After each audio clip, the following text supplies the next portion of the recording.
ఇంతకుముందు మనం అరిష్ట నాశన యోగాల్లో చంద్రుడికి ఎక్కువ ప్రాముఖ్యత ఇస్తాం అనేది గమనించగలిగాం. అంటే చంద్రుడు శుభదరేఖాణాల్లో కానీ, శుభరాశుల్లో, నవాంశల్లో పడ్డప్పుడు కానీ అరిష్ట యోగాలు నాశనం అవుతాయని చెప్పి మనం అనుకున్నాం.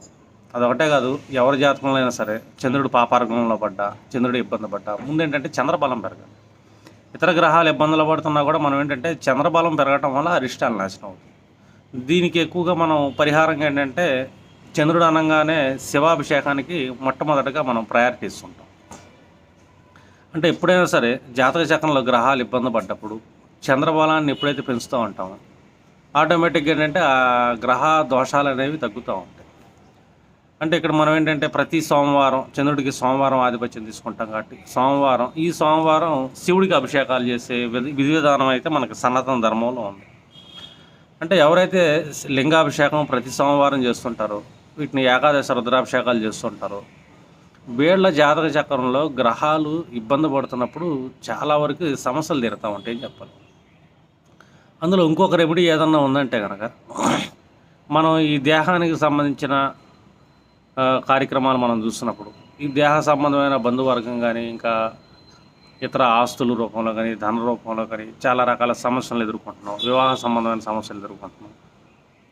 ఈ విధమైన అరిష్టాలు కూడా ఇబ్బంది కలుగుతాయి. ఒక్కసారి కుజుడు బాగాలేదు, కుజుడుకు సంబంధించిన అరిష్టాలను మనం తప్పించుకోవాలన్నా కూడా ఒకటి శివాభిషేకం అనేది బాగా పనిచేస్తుంది. రెండు, కుజుడు అనగానే మనకేంటంటే అష్టమాధిపత్యం కాబట్టి మన పితృదేవతల ఆశీర్వాదం కావాలి.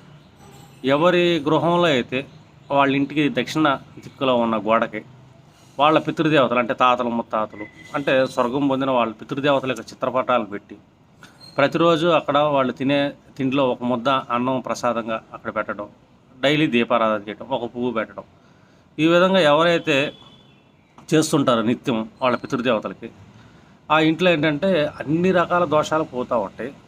అంటే ఇప్పుడు నాకు గృహం రావట్లేదు, గృహ సంబంధమైన ఇబ్బందులు వస్తున్నాయి, కుజుడు ఆధిపత్యం, కుజుడు దక్షిణ దిక్బలం. రెండోది దక్షిణంలో అతను ఉచ్చస్థితిని పొందుతున్నాడు. ఈ దక్షిణం అనగానే మనం యమస్థానం అంటాం. ఇక్కడ వాళ్ళ పితృదేవతల యొక్క ఫోటోలు పెట్టడం దక్షిణ దిక్కులో, డైలీ వాళ్ళకు పూజ చేయటం, వాళ్ళ ఇంట్లో ఉన్న ఎన్ని రకాల సర్పదోషాలు కానీ, వివాహ సంబంధమైన దోషాలు కానీ ఇవన్నీ ఏంటంటే కరిగిపోతాయని చెప్పొచ్చు ఒక్క పితృదేవతలకి చేయటం వల్ల. జాతకంలో ఉన్న అరిష్టాలు ఎక్కువ తగ్గే అవకాశం ఉంటుంది. రెండోది శివాభిషేకం, శివజపం చేయటం. అంటే పంచాక్షరి జపం నిత్యం చేసేవాళ్ళకి కూడా చాలా రకాల దోషాలు పోతాయి. అలాగే త్రయంబక స్తోత్రం చదువుతున్నాం, పంచాక్షరి చదువుతున్నాం అంటే చాలా ధన సంబంధమైన ఇబ్బందులు పోవటమే కాదు, ఆకస్మిక ధనలాభాలు కూడా కలుగుతాయి శివజపం వల్ల. కావాలంటే ప్రయత్నించి చూడండి.